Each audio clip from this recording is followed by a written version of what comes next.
नमस्ते मुलांनो. आजच्या या विज्ञान विषयाच्या अभ्यासवर्गात मी तुम्हा सगळ्यांचं सहर्ष स्वागत करतो. मुलांनो, आज आपण cell structure and microorganisms या पाठाचा स्वाध्याय सोडवणार आहोत.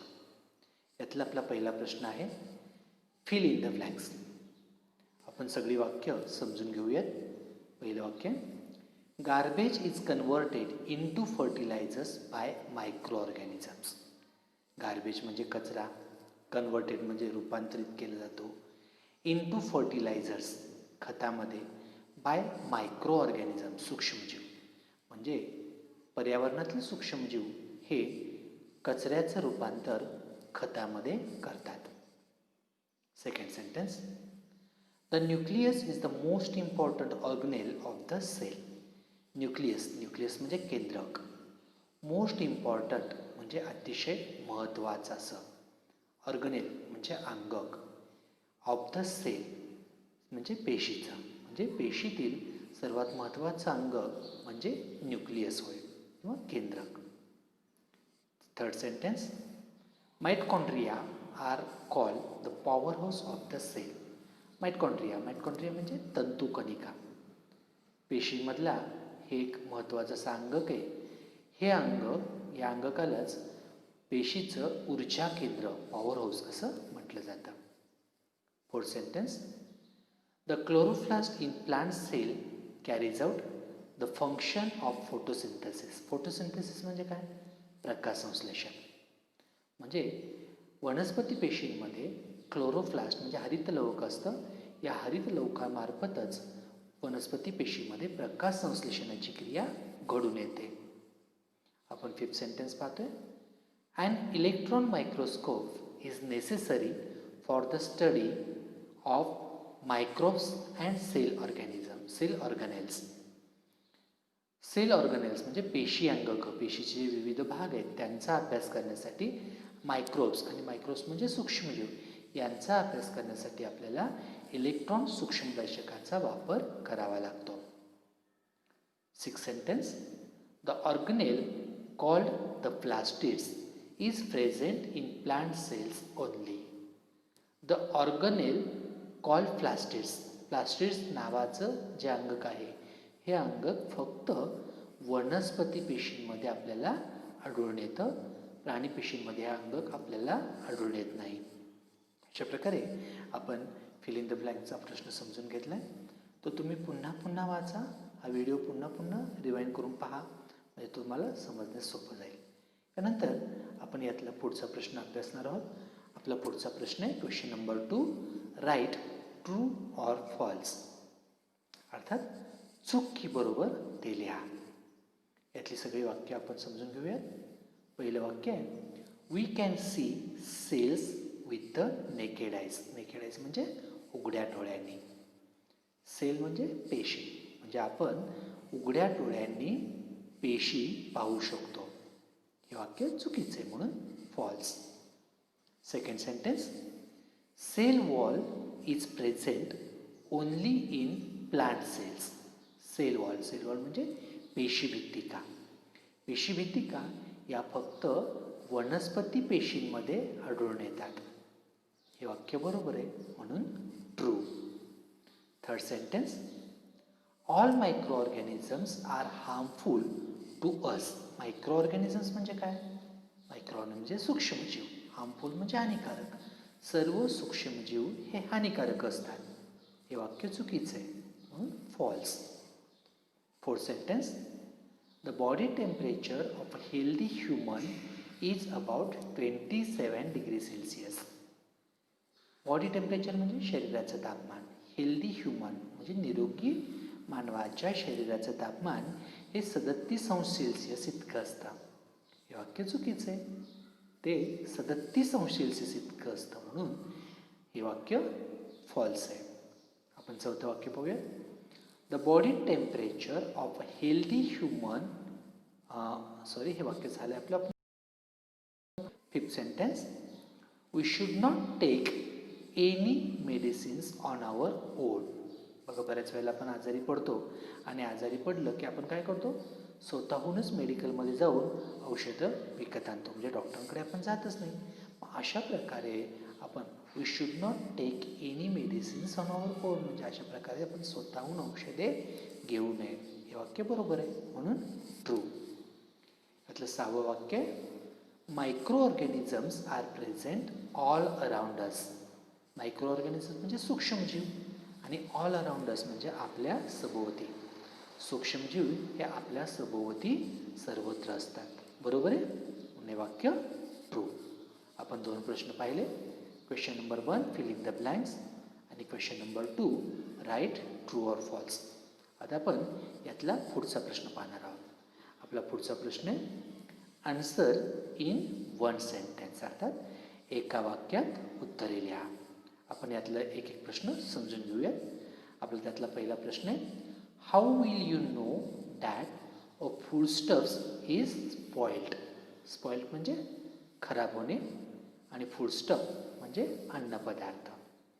हाऊ विल यू नो म्हणजे तुम्हाला हे कसं समजतं की एखादा अन्नपदार्थ खराब झालेला आहे, आपण कसं ओळखतो.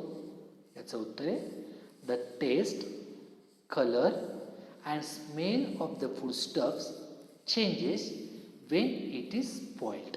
टेस्ट म्हणजे काय, चव, कलर रंग, अँड स्मेल म्हणजे वास. म्हणजे एखाद्या अन्नपदार्थ जेव्हा तो खराब होतो तेव्हा त्याच्या चवीमध्ये, त्याच्या रंगामध्ये, त्याच्या वासामध्ये बदल होतो, तेव्हा तो पदार्थ खराब झाला असं आपण म्हणू शकतो. It taste bitter and stings awfully. Taste bitter म्हणजे त्याची चव जी आहे ही कडवट किंवा तुरट अशा प्रकारे वेगळी चव बदलते आणि त्याला एक घाणेरडा असा वास येतो. Stings awfully. The fungal fibres can be scene on them. Fungal fibres म्हणजे फंगल म्हणजे आपण बुरशी म्हणतो बा.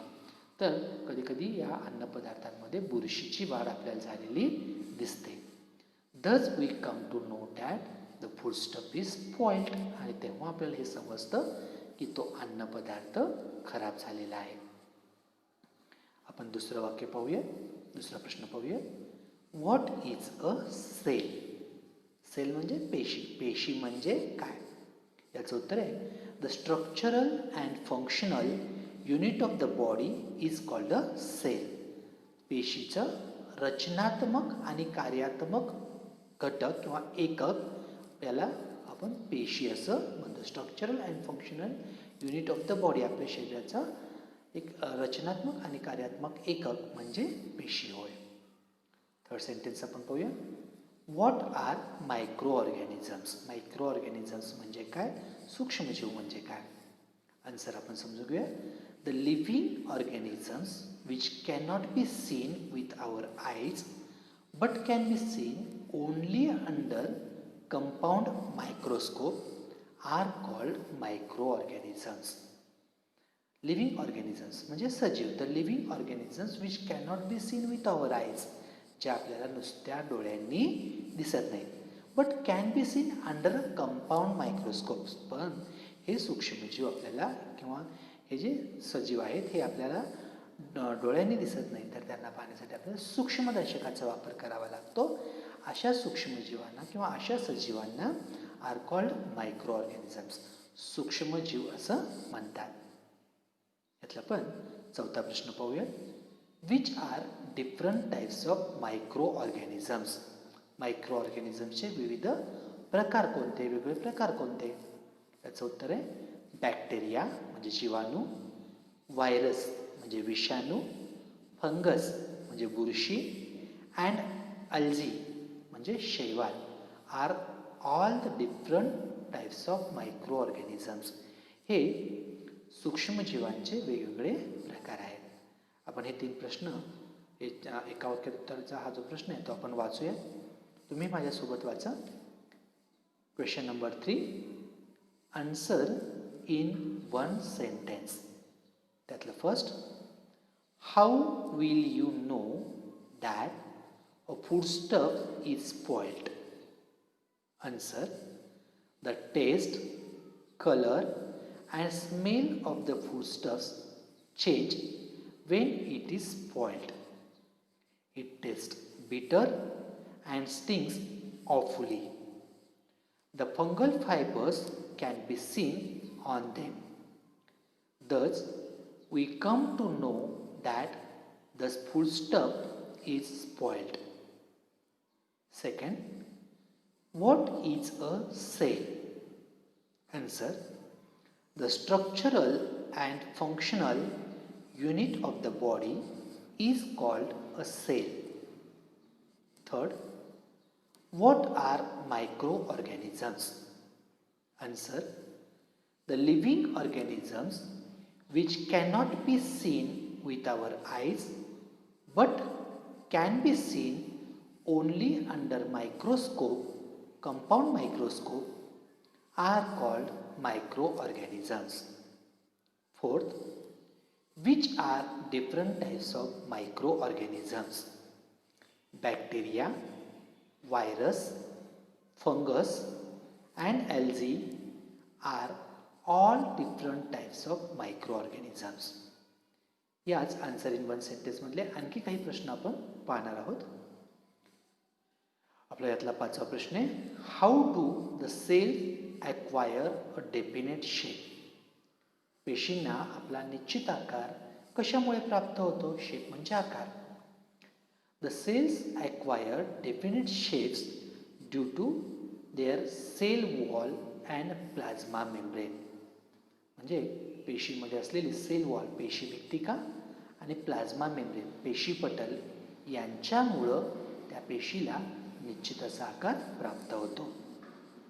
Six question, who discovered the process of fermentation? Fermentation म्हणजे किण्वन किंवा आपण साध्या भाषेमध्ये आपण त्याला आंबणे असं म्हणतो. या क्रियेचा शोध कोणी लावला? Louis Pasteur discovered the process of fermentation. Louis Pasteur नावाच्या शास्त्रज्ञाने किण्वन प्रक्रियेचा शोध लावला. Seventh one, what the needs of cell? पेशींना कशाची गरज असते? Cells need oxygen, nutrients and water. पेशींना ऑक्सिजन, न्यूट्रियंट्स म्हणजे पोषक घटक आणि वॉटर अर्थात पाणी या घटकांची आवश्यकता असते. 8.1, where are microorganisms present? सूक्ष्मजीव आपल्याला कुठे कुठे आढळून येतात? Microorganisms are present everywhere all around us in the air, water, soil, food, sewage as well as in the bodies of plants and animals including humans. Microorganisms are present everywhere. Everywhere म्हणजे सर्वत्र. हे सूक्ष्मजीव सर्वत्र असतात. कुठे कुठे? In the air म्हणजे हवेमध्ये आहेत, वॉटर म्हणजे पाण्यामध्ये आहे, सॉइल मातीमध्ये आहे, फूड म्हणजे आपण जे अन्नपदार्थ खातो त्या अन्नपदार्थांमध्ये सूक्ष्मजीवांचं वास्तव्य आढळून येतं, सीवेज, सीवेज म्हणजे सांडपाणी, तसंच as well as in the bodies of plants and animals, वनस्पती आणि प्राणी यांच्या क्षेत्रामध्ये, इवन मानवाच्या क्षेत्रामध्ये सुद्धा सूक्ष्मजीवांचं अस्तित्व आपल्याला आढळून येतं. आपण आन्सर इन वन सेंटेन्समधले 5 ते 8 क्वेश्चन्स पुन्हा एकदा वाचूया. तुम्ही माझ्यासोबत त्याचं वाचन करा. Question number 3 answer in one sentence, त्यातला पाचवा प्रश्न आहे, how do the cells acquire definite shapes?